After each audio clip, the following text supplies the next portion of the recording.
Buenas noches a todos. Esta noche les estaré hablando respecto a derecho de amparo. Históricamente, el juicio de amparo ha sido considerado como el más importante medio de control constitucional del sistema jurídico mexicano. Se creó en el año de 1841 con el fin de que las personas contaran con un mecanismo para la protección de sus derechos frente a las autoridades. Y hoy en día, gracias a él, los gobernados pueden cuestionar la constitucionalidad de cualquier acto de autoridad que estime conculcatorio de los derechos que, tanto a la ley fundamental como a los tratados internacionales del Estado mexicano es parte. Ha sido notorio la evolución que desde su surgimiento ha tenido este medio de defensa de la Constitución. De hecho, uno de los cambios más significativos que ha experimentado tuvo lugar el 6 de junio del 2011, fecha en que con objeto de modernizarlo y transformarlo en un medio más accesible y de eficaz protección de los derechos humanos, se publicó en el Diario Oficial de la Federación un decreto de reformas, entre otros, a los artículos 103 y 107 de la norma suprema, preceptos que constituyen el fundamento constitucional del juicio de amparo. El fundamento constitucional del juicio de amparo se encuentra en los artículos 103 y 107 de la Ley Fundamental, preceptos que le dan origen y sustento. En el ámbito legal, el fundamento de juicio de amparo lo constituye la Ley de Amparo Reglamentaria de los artículos 103 y 107 de la Constitución Política de los Estados Unidos Mexicanos, la Ley Orgánica del Poder Judicial de la Federación y el Código Federal de Procedimientos Civiles de aplicación supletoria, en términos del artículo 2 de la Ley de Amparo. Los principios rectores del juicio de amparo pueden ser clasificados en base en los aspectos en que dicho medio de control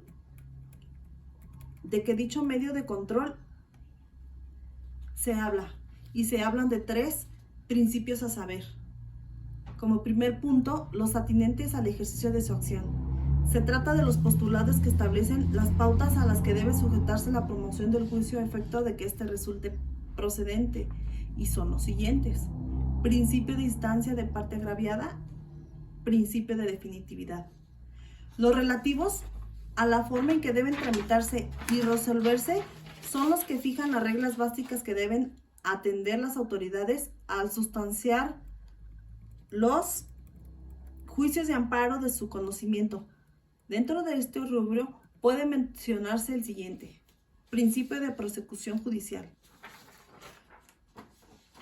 Los referentes a sus sentencias, se trata de aquellos que norman los aspectos más importantes de los fallos pronunciados por los juzgadores de amparo, los elementos que deben tomar en cuenta al pronunciarlos y los efectos que pueden tener. Destacan dentro de estos los siguientes: principio de estricto derecho y el principio de relatividad de las sentencias. Como otro punto, las partes que intervienen en el juicio de amparo, según el artículo 5 de la Ley Reglamentaria de los artículos 103 y 107 de la Constitución Política de los Estados Unidos Mexicanos, son partes o sujetos de la relación jurídico-procesal en el juicio de amparo. Como primer punto tenemos al agraviado.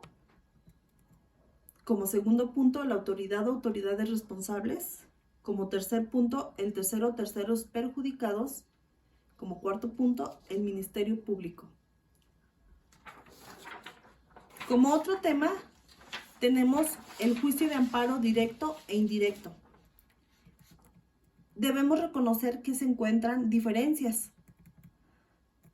En el directo, una diferencia es: la demanda se presenta ante la autoridad responsable para que por su conducto se turne al tribunal colegiado de circuito, quien es corresuelva. El indirecto, la demanda se presenta ante el juez de distrito, quien es el que resuelve. En el directo, procede contra sentencias definitivas o laudos y resoluciones que pongan fin al juicio. En el indirecto, procede contra leyes, actos que no provengan de tribunales judiciales, administrativos o del trabajo, actos de dichos tribunales ejecutados fuera de juicio o después de concluido este, actos en el juicio que tengan sobre las personas o las cosas una ejecución de imposible reparación, actos ejecutados dentro o fuera del juicio que afecten a personas extrañas a él, y en los términos de las fracciones segundo y tercero del artículo 1 de la Ley de Amparo. Otra diferencia del amparo directo es la suspensión del acto reclamado, lo concede o niega la autoridad responsable. Este se encuentra en el artículo 170 de la Ley de Amparo. En cambio, en el indirecto, la suspensión del acto reclamado la concede el juez de distrito, pudiendo decretarse de plano a petición de parte. En esta última se encuentra la provisional y la definitiva. Como nota, tomemos en cuenta que la suspensión del acto reclamado tiene por objeto paralizar los efectos de acto reclamado, manteniendo las cosas en el estado en que se encuentran al momento de decretarse. Otra diferencia en el amparo directo es que va en contra de la ejecutoria dictada por el tribunal colegiado. No procede recurso alguno, salvo lo dispuesto en el artículo 83, fracción quinta de la Ley de Amparo. En cambio, en el amparo indirecto, en contra de la resolución que procede o niegue la suspensión definitiva, así como de la sentencia que se dicte en el amparo, procede el recurso de revisión del que conocerá el tribunal colegiado de circuito o la corte según sea el caso. Como otro tema muy importante en el juicio de amparo, tenemos los recursos, que son 3: el recurso de queja, reclamación y revisión. Como primer recurso tenemos al de revisión. Este va contra las resoluciones de los jueces de distrito o del superior tribunal responsable, en su caso, que desechen o detengan o tengan por no interpuesta una demanda de amparo. También va contra las resoluciones de los jueces de distrito o del superior del tribunal responsable, en su caso, en las cuales concedan o nieguen la suspensión definitiva. Modifiquen o revoquen el auto en que conceden o nieguen la suspensión definitiva y nieguen la revocación o modificación a que se refiere el inciso anterior. También va contra los autos de sobreseimiento y las interlocutorias que se dicten en los incidentes de reposición de autos.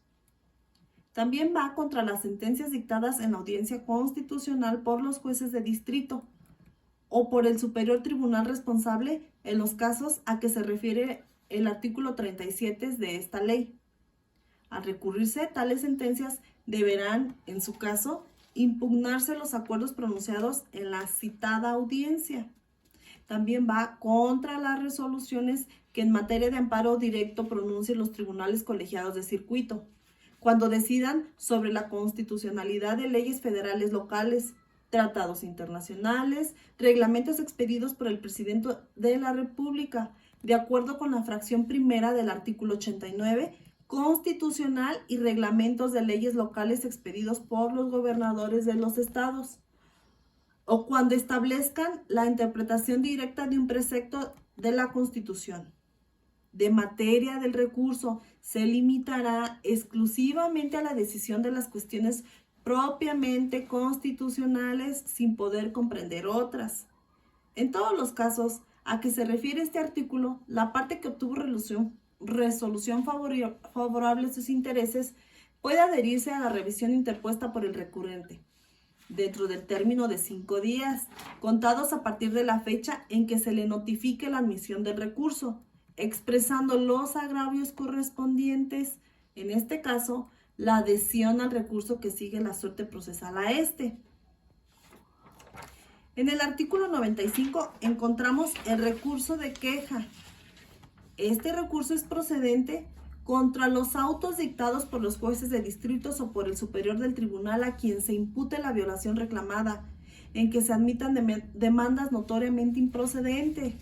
Es procedente contra autoridades responsables en los casos a que se refiere el artículo 107, fracción séptima de la Constitución Federal, por exceso o defecto en la ejecución del auto en que se haya concedido al quejoso la suspensión provisional o definitiva del acto reclamado. También es procedente contra las mismas autoridades por falta de cumplimiento de auto en que se haya concedido al quejoso su libertad bajo caución conforme al artículo 136 de esta ley. Es procedente contra las mismas autoridades por exceso o defecto en la ejecución de la sentencia dictada en los casos a que se refiere el artículo 107, fracciones séptima y novena de la Constitución Federal, en que haya concedido al quejoso el amparo. Contra las resoluciones que dicten los jueces de distrito, el tribunal que conozca o haya conocido el juicio conforme al artículo 37 o los tribunales colegiados del circuito en los casos a que se refiere fracción novena del artículo 107 de la Constitución Federal, respecto de las quejas interpuestas ante ellos conforme al artículo 98.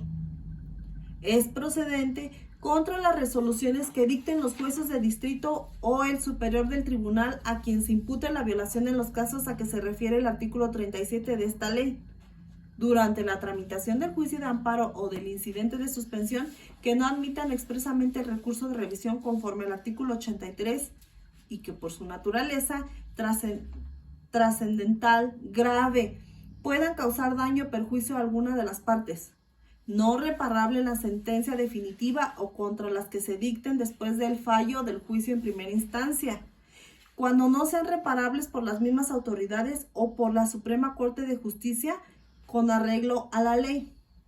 Es procedente contra las resoluciones definitivas que se dicten en el incidente de reclamación de daños y perjuicios al que se refiere el artículo 129 de esta ley, siempre que el importe de aquellas exceda de 30 días de salario.